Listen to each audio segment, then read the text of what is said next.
नारायणपुर गांव की चुड़ैल।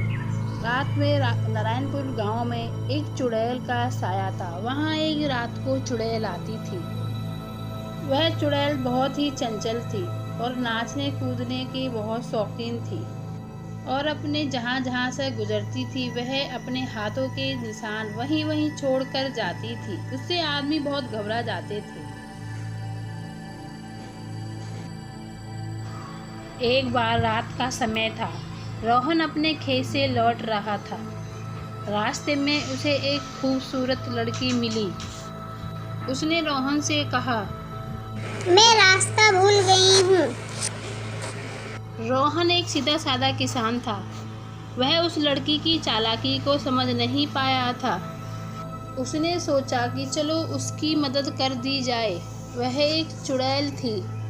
रोहन और रीना दोनों गांव की तरफ चल पड़े थे। रोहन रीना के साथ थोड़ी दूर ही चला था कि वह पता नहीं कहाँ गायब हो गई थी। अरे ये लड़की कहाँ गई? अभी तो मेरे साथ थी। रोहन उस लड़की को इधर उधर ढूंढता है पर वह लड़की उसे कहीं नहीं नजर आती। इससे रोहन घबरा गया और अपने घर की ओर भागने लगा। घर पहुंचते पहुंचते रोहन का बुरा हाल हो गया था और घर पहुंचते ही रोहन बेहोश हो गया था। तभी चुड़ैल रात को फिर से दस्तक देती है और अपने हाथों के निशान छोड़कर चली जाती है। उसके बाद दूसरे दिन सुबह को ही रोहन की बेहोशी टूटी थी। जैसे ही रोहन रात की बात भूल जाता है वैसे ही उसके सामने फिर से वही लड़की आकर खड़ी हो जाती है। यह देखकर रोहन का बुरा हाल हो गया था। मुंह से एक शब्द नहीं निकल रहा था। अरे कौन हो तुम? तुम मेरे साथ काफी दूर तक चली, उसके बाद तुम कहाँ चली गई थी? मैंने तुम्हें बहुत ढूंढा लेकिन तुम मुझे कहीं नहीं मिली थी। वह एक साधारण लड़की नहीं थी, वह चुड़ैल थी। अरे मैं तो तुम्हारे साथ ही चल रही थी। तुम ही मुझे छोड़कर जंगल में आ गए थे। मैं तुम्हारे घर का पता पूछते पूछते तुम्हारे घर पहुंची हूँ। तुम कैसे इंसान हो? मुझे इतने घने जंगल में छोड़कर कैसे आ सकते हो? सब लोग अपने घरों में सो जाते हैं। रात को फिर से चुड़ैल आती है और पूरे गांव में शिकार के लिए घूमने लगती है। तभी रोहन का दोस्त रोहन के घर आता है। अरे भाई पिंकू, मेरे घर में पता नहीं कौन लड़की है, बहुत ही सुंदर लड़की है। रात मुझे जंगल में मिली थी। मेरे साथ कुछ दूर चलने के बाद वह गायब हो गई थी। अब सुबह होते ही मेरे घर में आ गई है। इसका क्या करूं? अरे भैया, सुंदर लड़की और तुम्हारे घर में कहाँ से लेके आए हो? हमें भी तो दिखाओ जरा।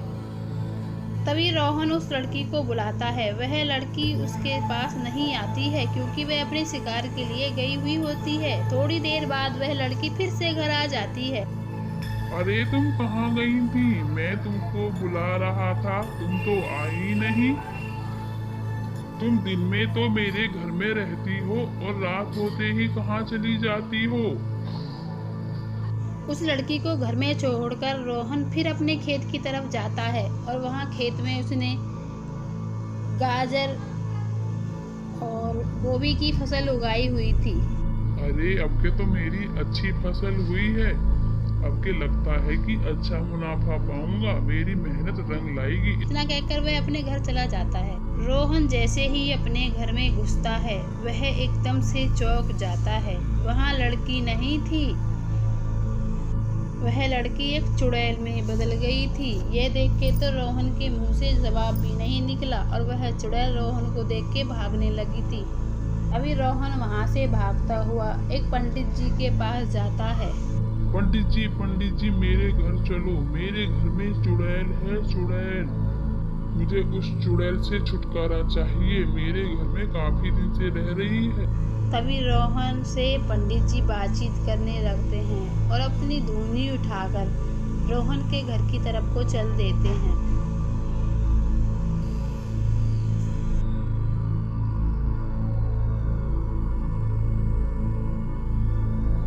पंडित जी रोहन के घर पहुंच जाते हैं। वहां देखते हैं तो एक चुड़ैल खड़ी मिलती है।